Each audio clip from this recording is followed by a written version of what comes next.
Tomorrow is April Fool's Day. We are a quarter of the way through 2025. That means today I'm going to stop and rank all 10 new March releases that I saw from the worst to the best.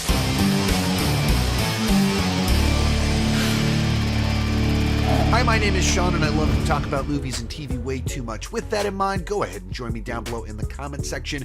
Share your ranking of the March new movies that you saw, and if I missed a movie that you think I'd like, let me know about it down below in the comment section. With that said, let's get started. In last, Snow White, the latest culture war movie that has had 2 years of bad PR leading up to its release, and then its box office was really bad, as well as its Rotten Tomatoes score. I'll say this for the movie. I took my whole family to go see it, and both of my little girls had a good time with the movie. I think it was pretty good. I liked the songs. I liked it. But as for the film itself, I think that it was always ill-conceived. That Disney's current strategy of converting their past canon of animated classics into modern-day blockbusters has always been creatively bankrupt, and only so many of their classics lend themselves well to this format, in which case you're trying to take a simple fairy tale with a love story and convert it into a 21st century 4-quadrant blockbuster that checks all the right boxes for Disney. I think that was always an ill-conceived idea, and that's what led to the PR nightmare, massive reshoots, and a film that feels like it's competing with itself, that it seems to want to reinvent Snow White while also blatantly shoehorning in all of the classic iconic imagery, sequences, songs, and everything like that. And the pieces just don't always fit together. Gal feels like she is in a totally different movie from everyone else. The dwarves look horrendous. There's just so much uncanny valley there where they're just plopped right there next to real people, and they just look so rubbery, waxy. It just doesn't look right. And that's like the whole movie. It's just not right. Number 9, Ash. This is a film that I actually saw through South by Southwest, though I wasn't actually at its world premiere. Stars Aaron Paul, and it's sort of a new spin on Aliens, and Event Horizon, where there's a spaceship heading somewhere. This lone survivor wakes up to realize everyone's dead. It's filled with kind of trippy imagery. That's the Event Horizon side to it. There's kind of creatures. You're trying to figure out what's kind of going on, and, you know, the conspiracy behind what happened before the movie started. And for whatever reason, despite it having all the ingredients to be a film that I would really enjoy, it just didn't do anything for me. To me, it felt like all style over substance. The people that are loving the movie, and there's no shortage of people that are loving the film. I believe it debuted on Rotten Tomatoes with 100%. You know, that it debuted at South by Southwest, so all of those original scores were people that like saw it at its world premiere, so that inflates the numbers. But a lot of people really enjoyed this movie a lot more than me and the people that I was with at South by Southwest. But they loved the visuals and the style and the imagery. To me, it was just all style over substance. Some of the imagery just felt it was a little bit too try-hard, and it just reminded me of other movies that I'd rather be watching. So for whatever reason, maybe I just watched it in the wrong state of mind. Sometimes that really does happen when you're in the middle of a film festival. You watch too many movies, and one of them, you watch it wrong because of that. Maybe that's the victim, that this film's the victim of that for me, but it didn't work for me the one time I watched it. Next up, Borderline. Gotta say, this one was a really big disappointment.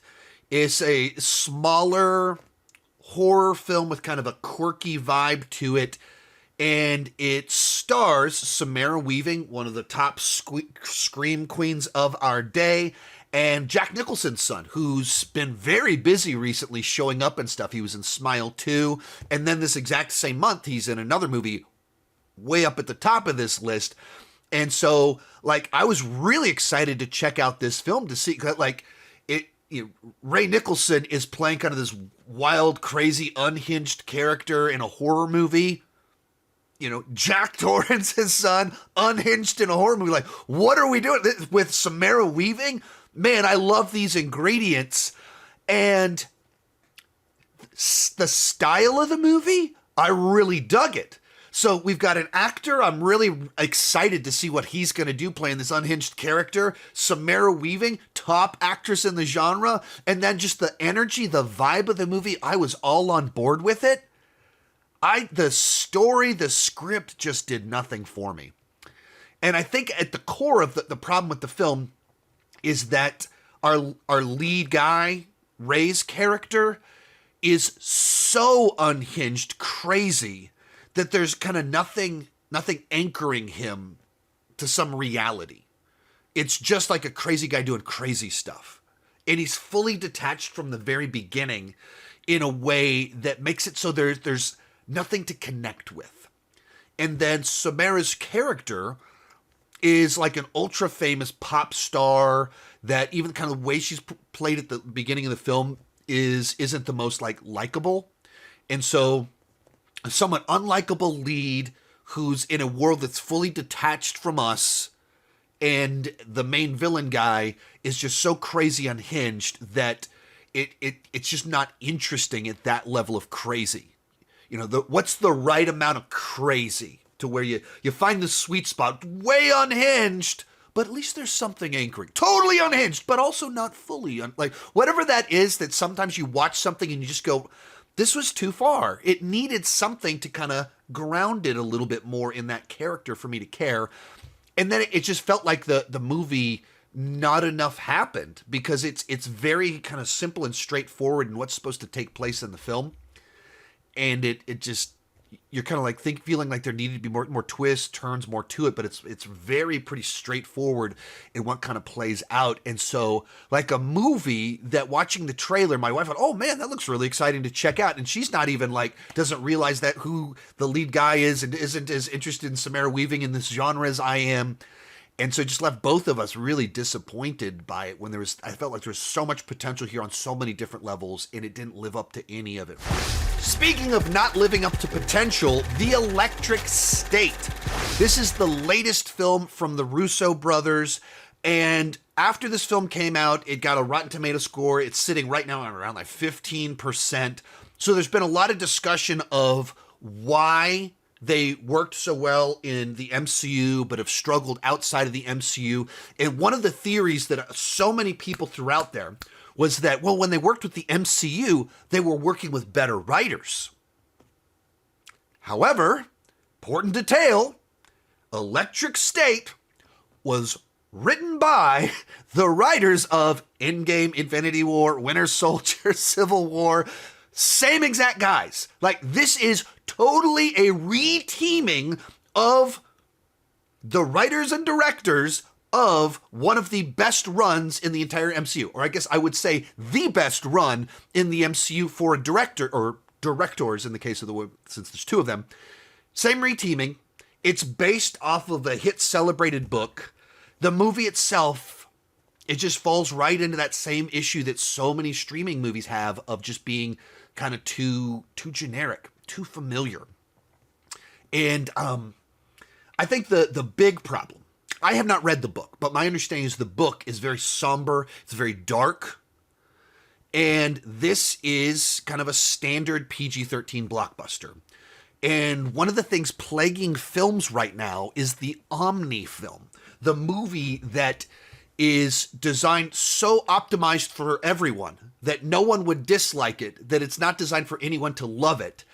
And they've been doing this so much, making the movie for everyone that has a little bit of everything, and converting everything into the Omni movie, that's really where this concept of mid is coming from. Mid means mediocre, right there in the middle. It doesn't mean bad. It means that thing that should be better, but it just feels so familiar, so the same.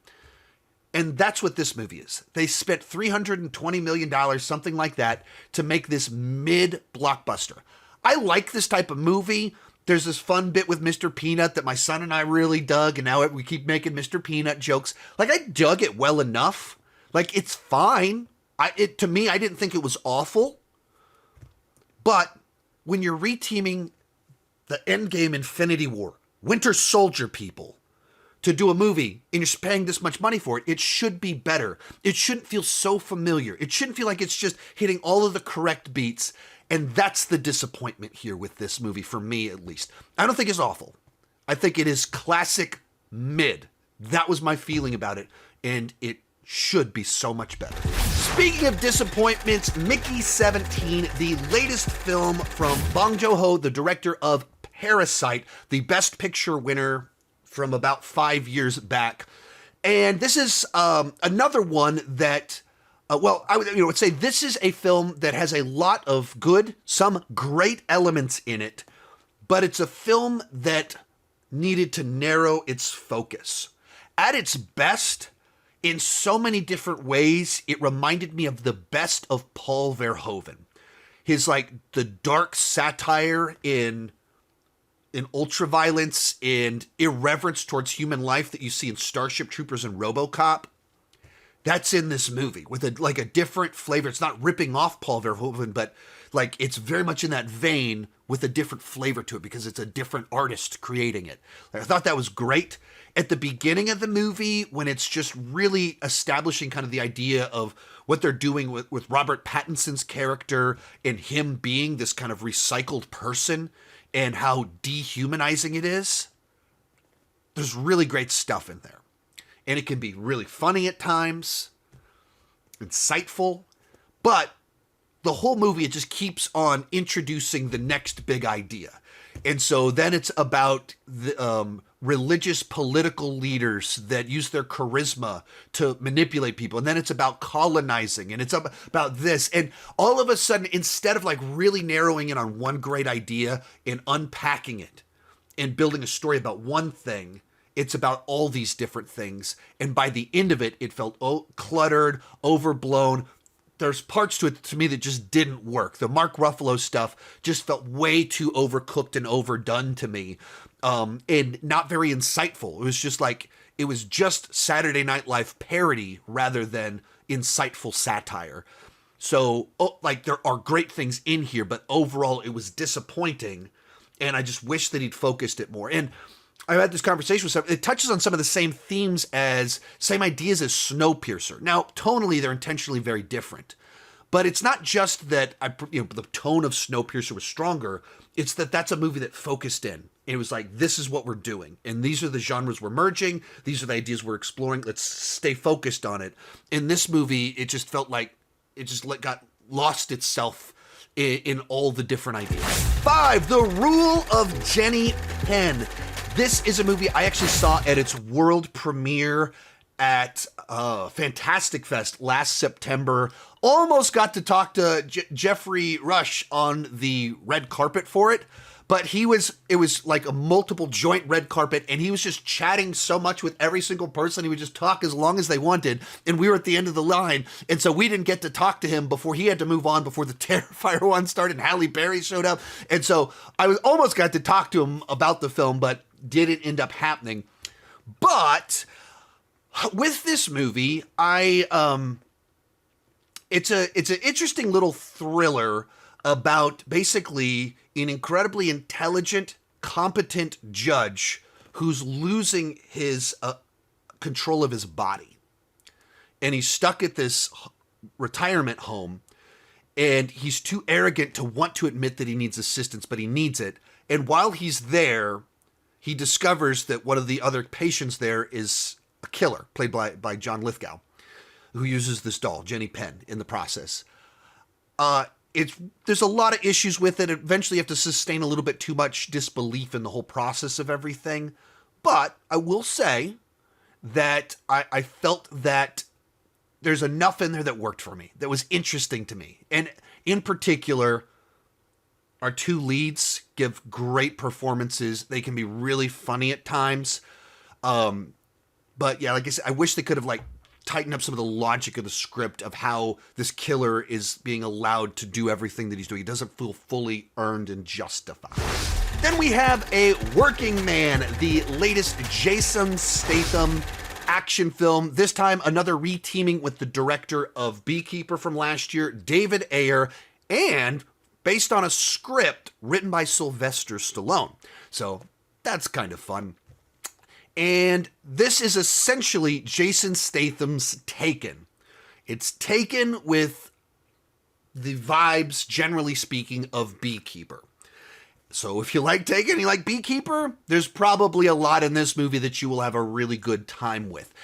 But whereas Beekeeper fully leaned into the silliness, this one I feel like doesn't balance the tone quite as well, where it starts off pretty serious and grounded, and then as it goes along, it gets sillier and more ridiculous.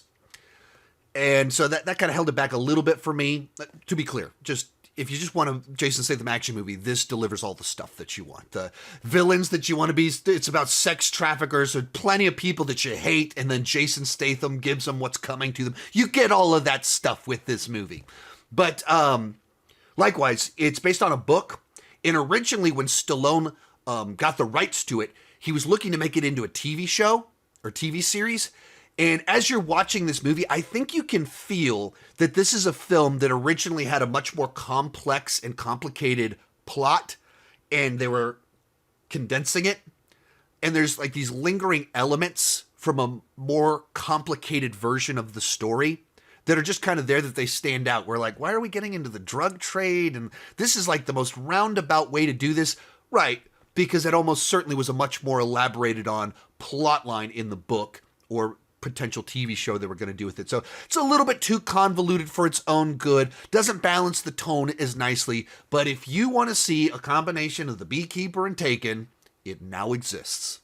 Real quick before I share my top 3, be sure to join me down below in the comment section. Share your ranking of the new movies that you saw. Most of these films, I talked about them elsewhere in more detail, so you can check out those videos somewhere around here or look them up if you want my full elaborated on thoughts about them individually, closer to when I first saw them. Also, remember, if I missed a movie that you think I would enjoy, and despite seeing 10 movies this month, I missed quite a few kind of high-profile films at the same time. So let me know about those ones down below if you think I would like them. Third, Death of a Unicorn. This is one that I saw at its world premiere at South by Southwest. That's always a really fun way to watch these movies, because like the whole cast was in the room. You do a Q&A with them afterwards, and then like the people that made the film are in the theater with you. And so they're so excited to see it on the big screen. So there's always so much energy in the room. And this is such like a quirky, odd little film. It's fun to see with a packed theater, where it's quite literally about a unicorn dying, getting hit by a car, and then it kind of turns into this very oddball A24 comedy version of Jurassic Park, about people fiddling with science that they shouldn't be fiddling with, rich people who are out of touch doing things they shouldn't be doing. It's very much an Eats the Rich sort of story, while also being very funny at times and involving a unicorn, trampling and goring people to death repeatedly, which just can be a lot of fun to see on the big screen. It's not like reinventing the wheel. It's an A24 creature feature. If you're just going for like a creature feature comedy, I got what I wanted out of that. Also, fun little detail, my tweet that I put out after watching the movie got picked up by the studio, and they used it on their Instagram page as well in some of their TV spots and stuff like that. So I got poll quoted twice this month, and I think that's the first 2 times I've ever been poll quoted. They were both in this month for movies that I'm glad that those were the films that I could be a part of helping to put on more people's radars. Our runner-up, Queen of the Ring. This is a sports biopic about the first superstar female professional wrestler, and it's actually from the son of the director of Rocky, John Avildsen. This is Ash Avildsen, and so that just kind of right there kind of caught my attention. That possibly one of the great sports movie directors of all time, Rocky, Karate Kid, his son, going in the same ballpark. Very different movie from Rocky or Karate Kid, but there's some similar elements to it. And also just kind of as like a cast of character actors that I really enjoy, all kind of in this one film.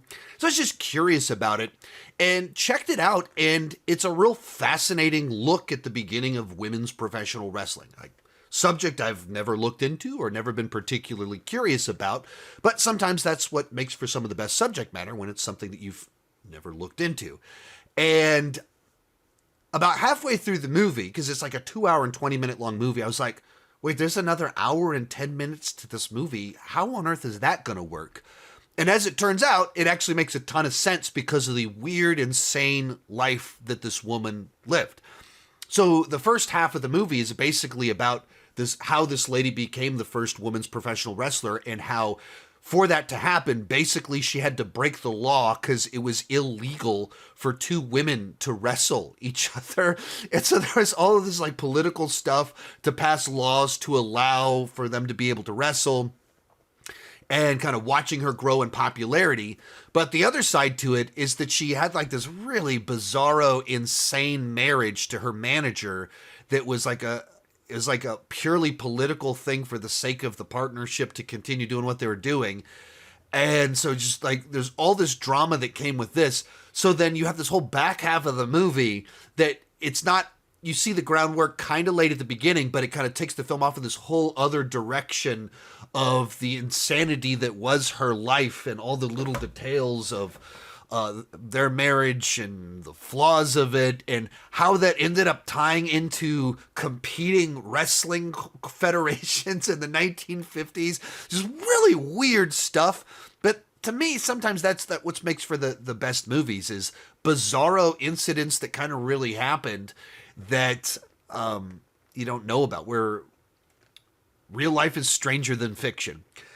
The big thing that bugged me about the movie, whenever I watch a movie like this, the first thing I do afterwards is look up how much of that was real. Did this really happen? What happened to this person? What happened to that person? And there is a little bit too much with this movie where they played loose with the facts in ways that a little bit off-putting to me. There was one in particular where in the film they present someone as dying in the ring. They were wrestling and they died because of the irresponsible behavior of a wrestler that's a real life person, and a promoter that's a real life person, and the person that died is a real life person. Only problem is that real life person did not die in the 1950s. They died in like 2009, almost 60 years later.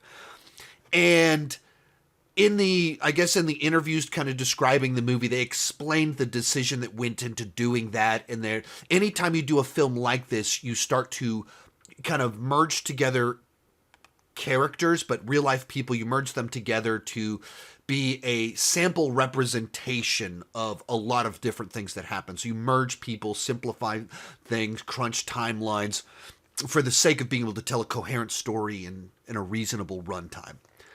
To me, as soon as you claim that these two people committed manslaughter in the ring of a real life person and that person didn't actually die, you've slandered people. You've, through a film, accused two people of a felony. And if you've done that, you've gone too far. Like, it's not quite that simple, but that's what that feels like to me. And I wish they hadn't done that, or they found a different way to condense events, or what they were trying to do with showing the evil and the corruption in it without quite literally, the nature of the way it's set up in the movie and dramatized in the movie, it's basically manslaughter, a felony. And I don't think that's okay. And that kind of knocked it back for me. I really enjoyed the film, found it very fascinating, enjoyed seeing all of these different actresses in particular that I know from superhero TV shows, from Arrow and from Daredevil, as wrestlers in this. Is just kind of fun, playing very different types of characters. So wish they hadn't done some of those shows. But coming in at number 1, Novocaine. Fun little fact on this one was, when I was shooting this video, I paused between the third entry and then the second one, the last movie, and this one I'm shooting 45 minutes later, to do one of my Patreon video chats. At the top tier on my Patreon, I do 30-minute video chats with people. And so the guy that I talked to was scheduled right in the middle of shooting this video. is from Austria. And apparently in Germany and Austria, they don't know what Novocaine is. Like it's a word that exists there, but it's not common vernacular like it is in the United States. So they renamed Novocaine Mr. No Pain in Austria and Germany. It's just fun little detail. Likewise, a subtle little way to plug my Patreon top tier, where if you join at any level, you get 3 different live streams every single week. But at the top tier, you can do a one-on-one video chat with me. Link is down below in the description. Shameless plug. As for the movie Novocaine, this is a movie I was so excited to check out as soon as I saw the first trailer for it, because it just felt like my kind of movie. An action comedy about a guy that feels no pain. He's totally unqualified to be an action hero, but this condition that he has turns out to be a bit of a superpower in this one very narrow context, and he's desperately trying to save his girlfriend. That's my kind of silly action movie. I was lucky enough to be at, I don't know if it's its world premiere, but at least one of its premieres with a red carpet where I got to interview the directors as well as Jack Quaid. And then they did a press junket the next day and got to talk with them. That was just a lot of fun. And they were so generous with their time, so excited, and just a really fun way to watch a movie like this. So took my wife to go see it, and that was a great date night for the two of us. Made both of us laugh, and it's not reinventing the genre. It's just delivering a fun time at the movies with some creative action.